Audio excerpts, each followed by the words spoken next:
देखिए, ये पार्टी का पहले ही, एक तो मैं बताऊँ, पहले ही फैसला है कि जब तक वो उनका इलाज मुकम्मल ना हो वो मत आए। ये पार्टी का एक डिसीजन है और उनको कन्वे किया गया हुआ है।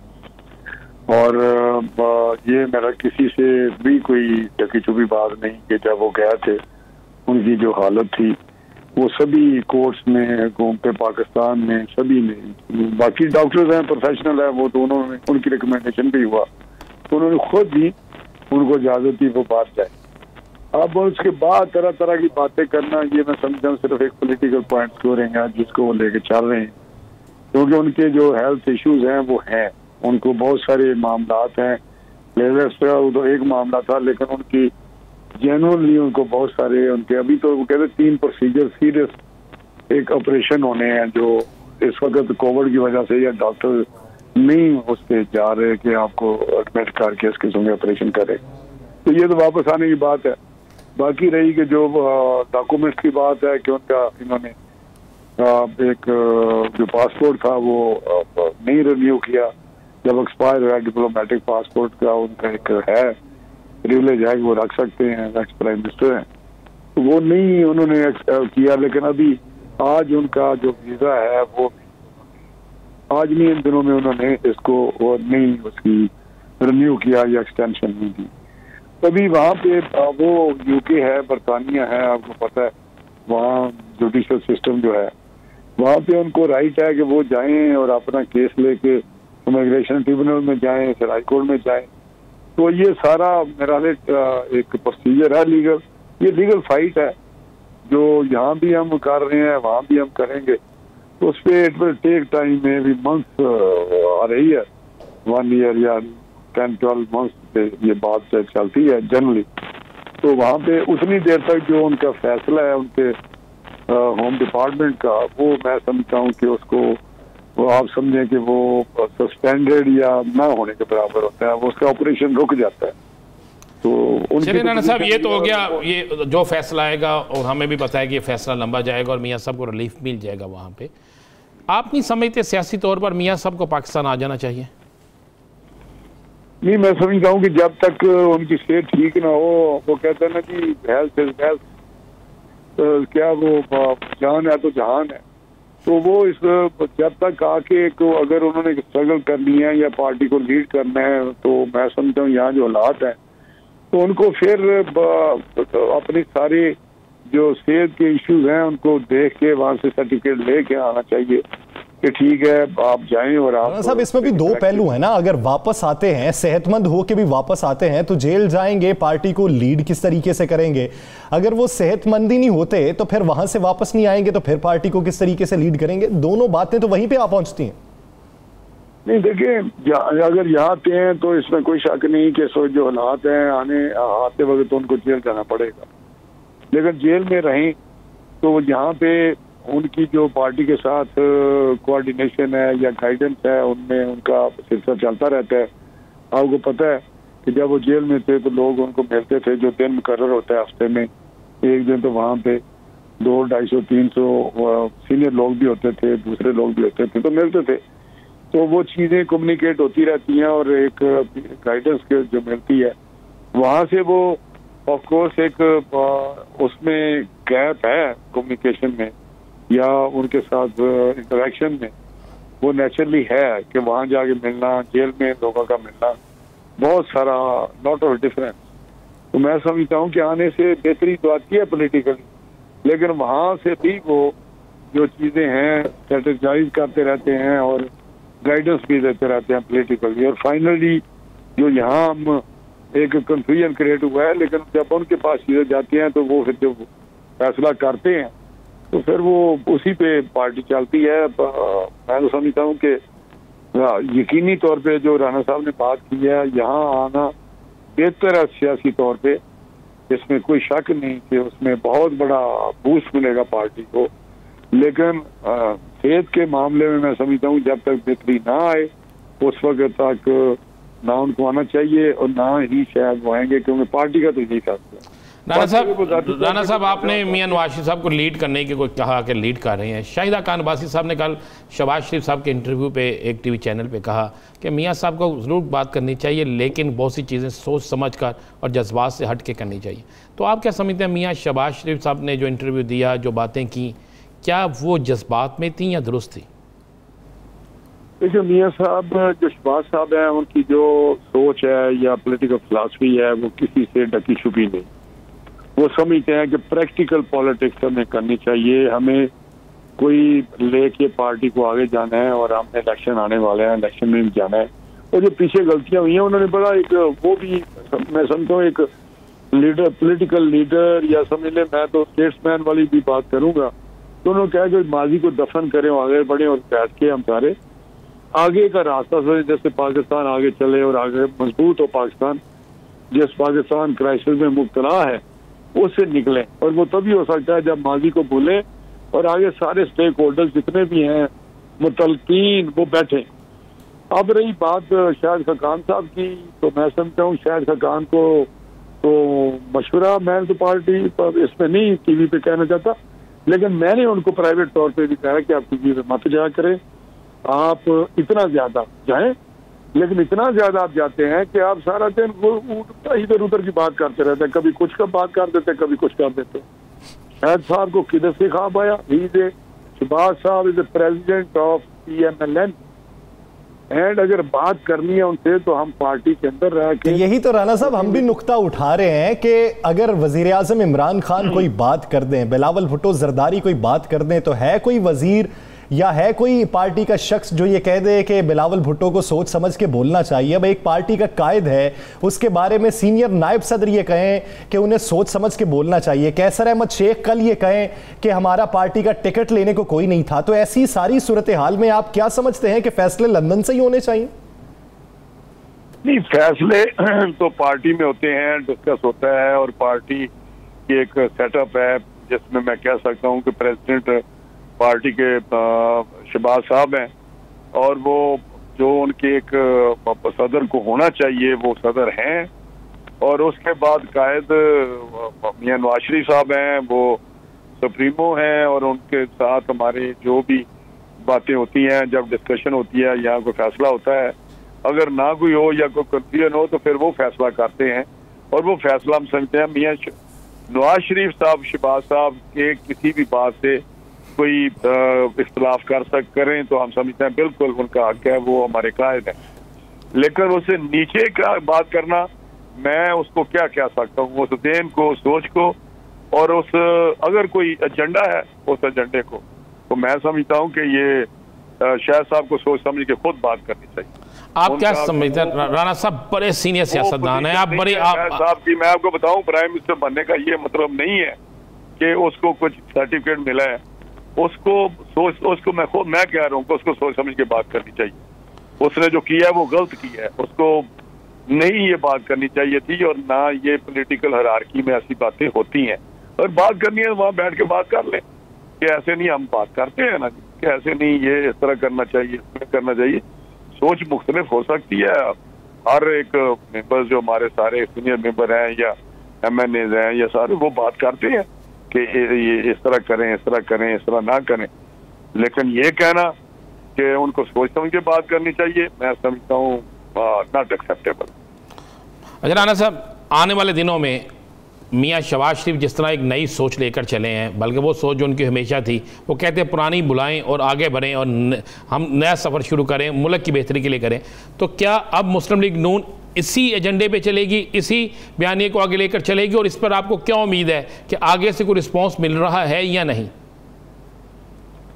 देखिए, मैं एक तो फिर मुझे याद आ गया इस उनकी प्रपोजल से या उनकी इस सोच से शहबाज साहब के, तो कई दफा तो ये शाहिद खान साहब कह चुके हैं कि जी हमारे सारे स्टेक होल्डर को बैठना चाहिए और हमें कोई फ्यूचर के लिए हमें एक चार्टर बनाना चाहिए और हमें सारे बैठ के बात करनी चाहिए।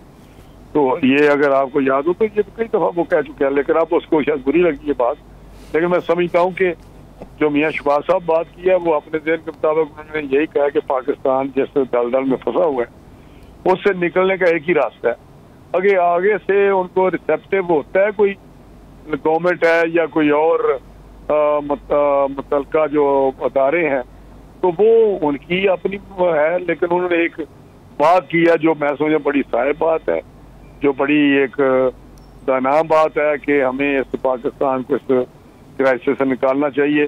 अगर कोई रिफॉर्म्स भी लानी है तो हम बैठ के रिफॉर्म्स लाएं, तो डेमोक्रेटिक इलेक्टोरल रिफॉर्म्स लाएं, डेमोक्रेटिक प्रोसेस को मजबूत करने के लिए, साफ शफाफ इलेक्शन के लिए और विदाउट मुदाखलत के इलेक्शन के लिए, तो ये सारी और इकोनॉमी को आगे बढ़ाने के लिए।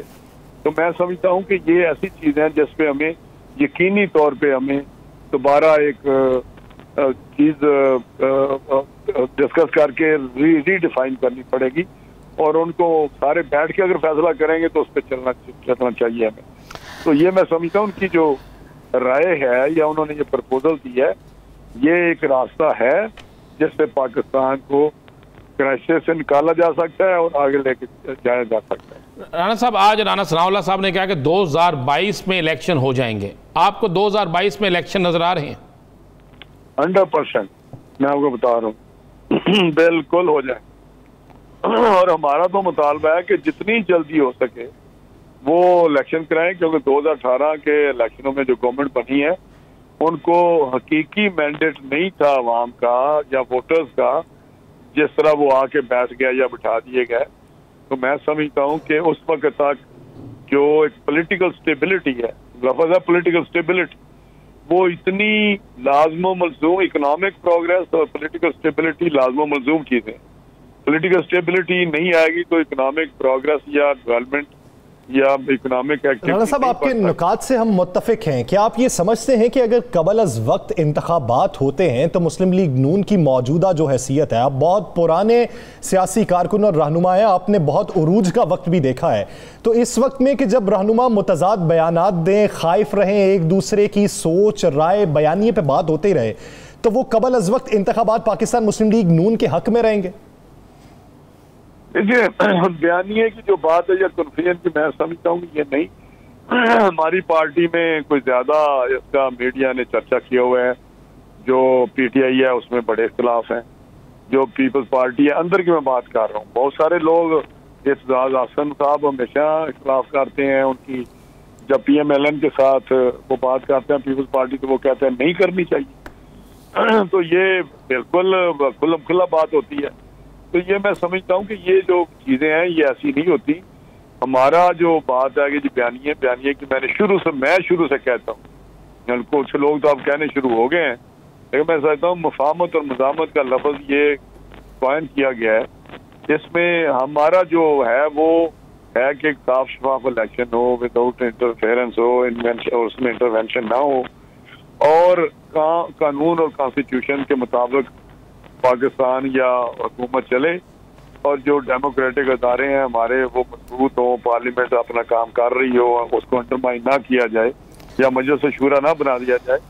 तो ये चीजें ऐसी नहीं है जिसको राणा साहब सिर्फ एक सवाल का जो आखिरी जवाब दे दें, 2022 में इलेक्शन किस बुनियाद पे आप कह रहे हैं कि 100% हो जाएंगे? क्योंकि हालात इस किस्म के, मैं समझता हूँ कि इससे आगे नहीं जाया जा सकता। ये मेरा अपना एक असेसमेंट है। इलेक्शन हुकूमत खुद करवा देगी या कोई और मामला होगा? बस हो जाएंगे इलेक्शन 2022 में। क्योंकि जो आप कहते हैं मुझे पता है वो हो जाता है, इसका मतलब है कुछ हो गया है। नहीं, कुछ हो गया है या कुछ होने वाला है, ये होके रहेगा या कुछ हो गया या कुछ होने वाला है, ये होके रहेगा। कबल अज़ वक्त इंतखाबात भी हो सकते हैं। दिल का जाना ठहर गया, सुबह गया या शाम गया, ये होना ही होना है। ये होना ही होना है। लेकिन बात यह है कि सियासी कारकर्दगी, अवामी कारकर्दगी, मुआशी कारकर्दगी भी मैटर करेगी और उसी की बुनियाद पर अगली हुकूमत बन सकती है। तो तैयारी किसकी है ये बताएगा। बहुत शुक्रिया राना तनवीर हुसैन साहब इस हवाले से अपना वक्त देने के लिए। नाज़रीन, दीगर इश्यूज पे बात करेंगे एक शॉर्ट ब्रेक के बाद। Stay with us.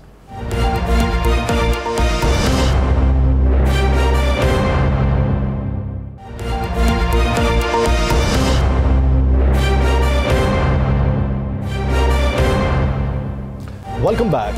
नाज़रीन, सियासी मंजरनामे में एक खबर यह भी है कि पाकिस्तान तहरीक इंसाफ जिस वक्त में सिंध के अंदर काम करना चाह रही थी, ऐसे ही वक्त में कराची के हवाले से सिंध हुकूमत का बड़ा फैसला, फिर कैबिनेट के अंदर रद्दोबदल, जो पाकिस्तान पीपल्स पार्टी ने सियासी महाज और गर्मा गर्मी पहले से ही तेज कर दी है, तो पाकिस्तान तहरीक इंसाफ को उसमें कितना बेनिफिट हो सकता है?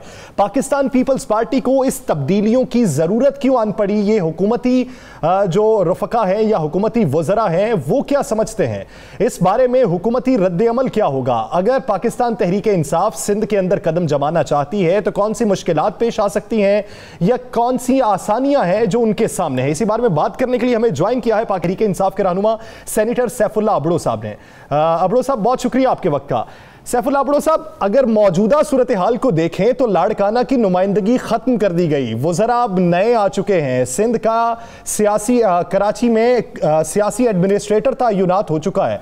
आप क्या समझते हैं कि पाकिस्तान पीपल्स पार्टी ने पीटीआई के कदम जमाने से पहले ही हिरारकी पैदा कर दी है या फिर उनकी परफॉर्मेंस की वजह से ये तब्दीलियां उनको ज़रूरत नजर आ रही थी? नहीं, देखिए, ये पहली बात तो पीपल्स पार्टी का ये अपना फैसला है, उनको हक है वो जिस टाइम भी अपनी कैबिनेट में चेंजिंग लाएं, हम उस पर कोई ऐसी राय नहीं दे सकते। ये पीपी जैसे हमारी आप देखा है आपने कि फेडरल गवर्नमेंट में जब कोई मिनिस्टर किसी का पोर्टफोलियो चेंज होता है या उसको मिनिस्ट्री से हटाया जाता है तो आप देखते हैं कि पीपी कहती है ये बड़ा जुल्म हो गया है, देखें ये इनकी ना आली है। तो ये पहले तो इन्होंने जो इतने मिनिस्टर्स चेंज किए हैं तो ये अपनी अहलियत का ये खुद बता सकते हैं, और इस टाइम पे इनकी चेंजिंग करना, लोगों को ये बताना कि हमने बड़ी इनकलाबी तब्दीली लाई। आप देखें ये वही मिनिस्टर्स हैं जिनको हटाया गया है, उनकी कोई वक्त नहीं थी, उनको इन्होंने 3 साल चलाया है। अभी आप देखें कि जो मिनिस्टर इन्होंने उठाए हैं ना, ये पिछली मरतबा कैबिनेट्स में रहे हैं, सब मिनिस्टर जिसका भी आप नाम लें। ये जस्ट ऐसे लोगों को बताने के लिए कि जी शायद इनके आने की वजह से तब्दील हो गई। आम जैसे मीडिया, हमारे खास करके सिंध में जो मीडिया है वो शायद ऐसा कोई तासुर देना चाहे कि जी अभी ये इनकलाब की तरफ बढ़ रहे हैं, पीपल्स पार्टी इस कदम से बहुत आगे जाएगी। कुछ नहीं होता, चेहरे तब्दील करने से कुछ नहीं होता, क्योंकि इनका बुनियादी मौक़िफ़ ये है कि कैसे वो अपने मिनिस्ट्री को, डिपार्टमेंट को, साहब आपने कहा है चेहरे तब्दील करने से कोई फ़र्क नहीं पड़ता, तो आपने भी तो सिंध में चेहरे तब्दील किए हैं। आपने अरबाब गुलाम रहीम साहब को आपने फौरी तौर पर मामले खसूसी बना दिया, क्या इससे फ़र्क पड़ेगा आपकी वहाँ कारकर्दगी का? नहीं, देखें, ऐसी बात नहीं है, हमने कोई चेहरे तब्दील नहीं किए, ये एक चेहरा इजाफा है। अरबाब साहब आए हैं, एक इजाफा है पीटीआई में। लाजमी हमारी कोशिश है कि पीपल्स पार्टी के साथ जब इलेक्शन लड़ने हम जाएंगे 2023 में, उससे पहले शायद बीडी इलेक्शन भी आ जाए अगर पीपल्स पार्टी की हुकूमत ने चाहा, तो हम उसी की वजह से चाहते हैं कि जो भी सिंध में एनटीपीपी लोग हैं वो पीटीआई के परचम के तले वो यकजा हो जाएं। हम सबको साथ मिलाना चाहते हैं ताकि हम पीपी मुखालिफ जो भी लोग हैं वो एक प्लेटफार्म पे बल्ले के निशान पे आके वो इलेक्शन लड़ें। अरबाब साहब की जो एंट्री है वो उसी के तहत है, बाकी ऐसी कोई बात नहीं कि कोई चेहरे तब्दील किए गए हैं। अरबाब साहब के आने के बाद कोई पीटीआई के लोग खामोश हो गए। पीटीआई पहले से एक मुनज़्ज़म तंजीम है, पूरी सिंध में हमारी कराची सिंध की जान है। कराची में जो एडमिनिस्ट्रेटर लगा दिए गए हैं उसके बाद क्या पीटीआई की दाल गलेगी? देखें, वो जो एडमिनिस्ट्रेटर लगे हैं वो एक फौती कोटा पे आए हैं। वो तो आपको पता है कि उनकी वालदा जो हैं वो उनकी पीपी की लीडर थी, तो एक्चुअली वो तो आपने देखा होगा माजी में वो हमेशा अपनी प्रेस कॉन्फ्रेंस में कहते रहे हैं कि ये सिलेक्टेड हमारी गवर्नमेंट के लिए ना, तो ये सिलेक्ट तो आज खुद हुए हैं मुतावाद साहब। एक्चुअली वो एक फौती कोटा पे आए हैं ना, वो सन कोटा जैसे होता है मुलाजमों को, तो वो अभी पीपल्स पार्टी की गवर्नमेंट, सियासी पार्टीज ने भी वो अप्लाई एडॉप्ट किया है कि सन कोटा पे उनको जो है मिनिस्ट्री पहले दी थी एडवाइजरशिप, अभी उसको जो है एडमिनिस्ट्रेटर लगाया है।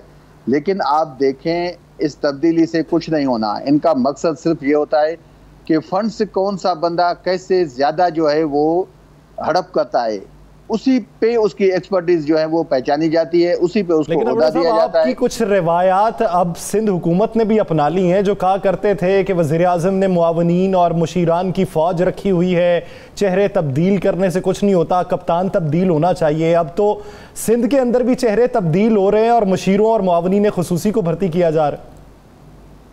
देखिए उसकी और वजह है, मैं फिर उसी पे आता हूँ, इनको आवाम के डिलीवर करने के लिए कुछ भी नहीं है। आप देखें हमारी सेहत तबाह हो चुकी है, हमारी एजुकेशन सिंध में तबाह हो चुकी है। आपने स्कूल्स देखे हैं, स्कूल में बिल्डिंग्स 10-10 साल में 20-20 साल में नहीं बन रही।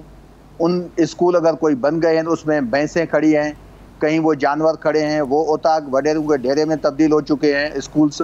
ऐसी कोई डेवलपमेंट नहीं होनी, गंदगी के ढेर लग चुके हैं हर जगह पे। आप अगर वहाँ की बजट देखेंगे तो वो बजट आवाम पे नहीं लगती। 18 अमेंडमेंट के हवाले से इनको बड़े खदशात होते हैं, ये एक्सप्लॉइट करते हैं कि पीटीआई 18 अमेंडमेंट के खिलाफ है, लेकिन एक्चुअली 18 अमेंडमेंट के आड़ में इन्होंने जो तबाही की है सिंध में फंड्स लेके वफाक से, और सिंध में वो फंड्स जो हैं वो पब्लिक पे नहीं लगाए। तो ये इनकी रवायात जो हैं ये कुछ भी नहीं है, आप इस पर कुछ भी नहीं होना इनसे। और ये चाहे ये तो अभी बवानीन जो लगाए हैं इससे ज़्यादा भी लगा दें तो ये जस्ट कलेक्शन करेंगे 2 साल में, कि जितनी जल्दी बहुत ज़्यादा लोग होंगे तो कलेक्शन ईजी हो जाएगी इनकी। बाकी डेवलपमेंट से आवाम को पहुंचाने के लिए कुछ भी नहीं है इनके पास। अबू साहब एक बताइए, आज एक बहुत बड़ा फैसला आ गया मियां नवाज शरीफ के हवाले से कि उनका वीज़ा जो है वो मुद्दत ख़त्म होगी, नया वीज़ा उनको नहीं मिल रहा, वो चले गए, पटिशन कर दिया उन्होंने और वो चले गए इसमें कि ना अदालती जंग लड़ते हैं वो। और शहबाज शरीफ साहब का उनको फ़ोन भी किया और शहबाज शरीफ साहब ने कहा कि आपने जब तक मुकम्मल सेहतयाब ना हो जाए वापस नहीं आना। अच्छा, अब बरतानिया ने वीज़ा ना देने का जो उनका इक़दाम था कर दिया, हुकूमत पाकिस्तान उन्हें वापस लाने के लिए कोई इक़दाम कर रही है? इस पर हुकूमत पाकिस्तान को रोल अदा करने जा रही है? क्या आपने पाकिस्तानी सफ़ीर को हदायत जारी की है, नहीं की?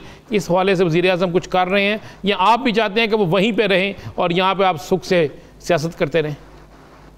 नहीं, हमें मियाँ साहब से कोई डर नहीं है कि हम ये चाहेंगे कि वो वहाँ रहें, लेकिन हमें तो रिक्वायरमेंट है उनकी कि ये एक आदमी यहाँ से गया है वो इलाज के लिए 2 महीने लेके, तो हमें तो उसकी रिक्वायरमेंट है कि वो इलाज भी हो गया, सब कुछ हो गया। हम तो होपफुल हैं कि उनके इलाज उनका हो गया होगा, वो वापस आ जाएं।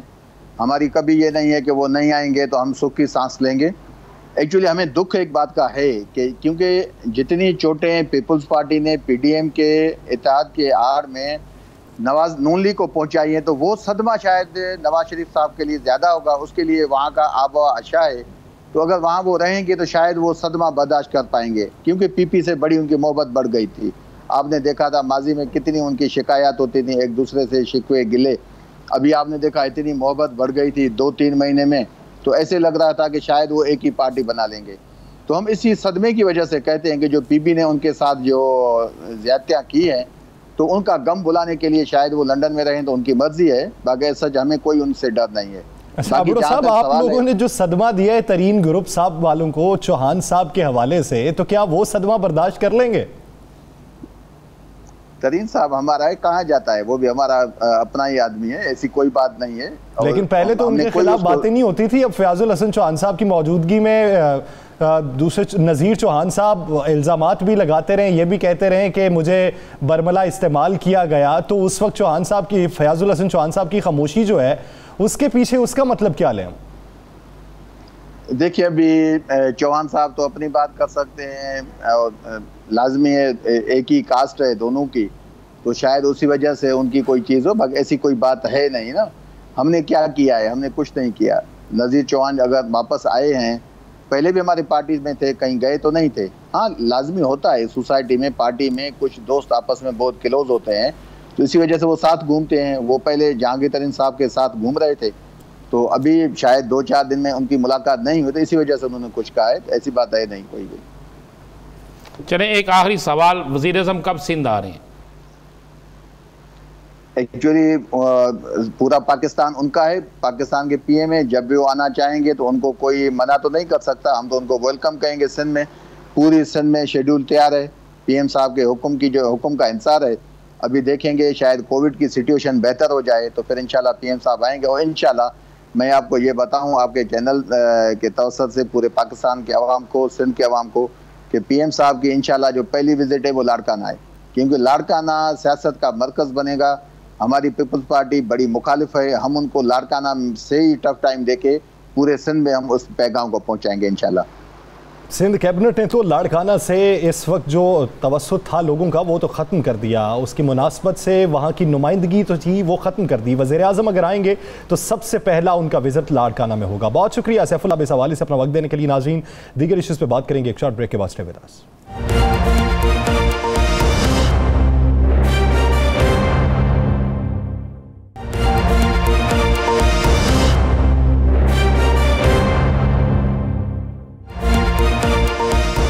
Welcome back.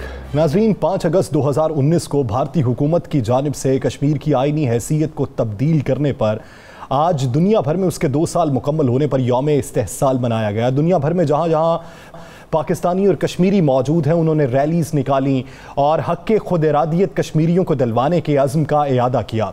आज 5 अगस्त के दिन मकबूजा जम्मू और कश्मीर की सूरत हाल क्या रही? वहाँ पर हड़ताल की कॉल दी गई थी हुर्रियत रहनुमाओं की जानिब से। सैयद अली गिलानी की जानिब से हड़ताल की कॉल पर भारतीय फ़ौज का मुहासरा और दुकानों के शटर तोड़ने की जो कोशिशें हैं उसके पीछे कितने अनासिर सरगर्म रहे? वहाँ पर मौजूदा सूरत हाल किस हद तक गंभीर और तशवीशनाक हो चुकी है? राना साहब की तरफ बढ़ेंगे। राना साहब, आज के दिन दुनिया भर में जहाँ जहाँ एहतजाज हुआ वो तो दुनिया ने देखा, लेकिन कश्मीर के अंदर, मकबूजा जम्मू कश्मीर के अंदर जो इस वक्त सूरत हाल थी, इंटरनेट सर्विस भी मुअत्तल थी। दुनिया वहां के हालात से वाकिफ नहीं है। वहां के असल हालात क्या हैं आज के दिन? देखें यासर, आज ये जो हमारी फुटेज चल रही है ये आज कश्मीर की है, मकबूजा कश्मीर की ये फुटेज है। आज मकबूजा कश्मीर में 22,000 ज़्यादा फौजी बुलाए गए और इन फौजियों की ड्यूटियाँ लगाई गई कि आपने हर सूरत में एक भी दुकान बंद नहीं होने देनी और बाकायदा 8 से 9,000 ऐसे अफराद को सिविल कपड़ों में लाया गया कि कहा गया कि अगर दुकानें बंद होती हैं ताला तोड़ा जाए, ताला तोड़ने के बाद दुकान खोल दी जाए और उस पर इन्हीं लोगों को खड़ा करके एक फुटेज बनाई जाए। बाकायदा मीडिया को साथ लेकर निकले। ये आपको मीडिया नज़र आ रहा होगा। अब ये मीडिया साथ था या अब आपको इंडियन फोर्सेस की गाड़ियाँ नज़र आ रही हैं। एक दुकान मुझे खुली दिखा दें। इन्होंने मकबूजा कश्मीर के अंदर इस्लामाबाद का एक जो है वहाँ पर इन्होंने तशद्दुद की इंतहा कर दी, ताले तोड़ने की कोशिश की, नाकामी हुई। इन्होंने श्रीनगर में इन्होंने कोई ऐसा इलाका नहीं है जहाँ पे ये सब कुछ नहीं किया। लेकिन मैं कहता हूँ कुर्बान जाऊँ कश्मीरियों पे कि आज कश्मीरियों ने फिर दोबारा ये साबित कर दिया कि वो भारत की हक डरमी को, भारत के जुल्म को बर्दाश्त नहीं करेंगे। और आज के दिन जब भारत ने जुल्म की इंतहा की, कश्मीरियों से उनके हकूक छीने, तो आज पूरे कश्मीर में मुकम्मल तौर पर हड़ताल थी।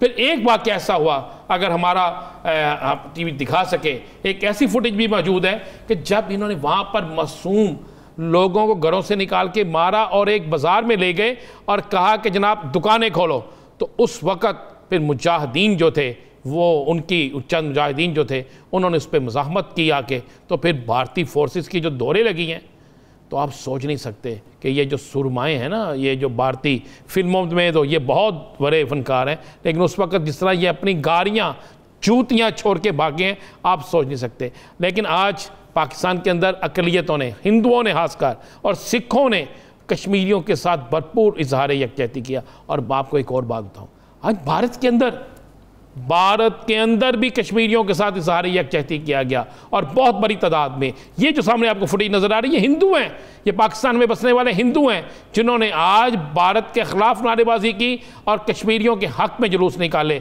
कश्मीरियों के हक़ में मुजाहरे किए। भारत के अंदर ये सारा कुछ हुआ, लेकिन सबसे बड़का चीज़ यह है कि पूरे मकबूजा कश्मीर में पूरी भारतीय फोर्सेस पूरे जोर लगाकर अपने लोगों को वहाँ बसाकर, अपने लोगों को वहाँ शहरियत देकर, अपने लोगों को बुलाने के बावजूद भी एक भी दुकान जो है ना वो नहीं खुलवा। राना साहब, कश्मीर के अंदर 5 अगस्त के बाद क्या होने जा रहा है? क्योंकि हुर्रियत कॉन्फ्रेंस ने और हुर्रियत रहनुमाओं ने इस बात का ऐलान किया है कि अशराए मज़ाहमत मनाया जाएगा 5 अगस्त से 15 अगस्त तक। तो ये जो अगले 10 दिन हैं, ये सूरत हाल कितनी गंभीर हो सकती है? अगले 10 दिन में कश्मीर के अंदर बहुत बड़ी सतह पर दमादम मस्क अंदर होगा। आपको बहुत क्लियर करता, कश्मीर में वो होने जा रहा है जिसकी आप सोच नहीं सकते। कश्मीरी नौजवान, कश्मीरी माएँ बहनें, बच्चे, बूढ़े सब जो हैं अब फैसला कर चुके हैं कि बहुत हो गए। इससे ज़्यादा जुल्म क्या होगा कि घर सोए हुए नौजवानों को उठाते हैं, सुबह उनकी लाशें जो हैं चौकों में लटकी हुई मिलती हैं। लड़कियों को उठाते हैं, उनकी इज्जतों का पामाल करते हैं। तो अब इन्होंने फैसला कर लिया है कि हम वाकई वो मुज़ाहमत करेंगे और अपना कब्ज़ा जो है इनसे छुड़ाएंगे। और आप देखिए आज भी बहुत कुछ हुआ है, कल से तो आपको नज़र आएगा कि भरपूर जो है मुजाहरे शुरू होंगे और ये मज़ाहमती मुजाहरे होंगे, मज़ाहमती मुजाहरे होंगे। अशराए मज़ाहमत मनाया जाएगा 5 से 15 अगस्त तक। हुर्रियत रहनुमाओं की तरफ से इसकी कॉल दी गई है। नाज़रीन, स्टार से मुझे और राना अजीम साहब को दीजिए इजाज़त। अल्लाह निगहबान।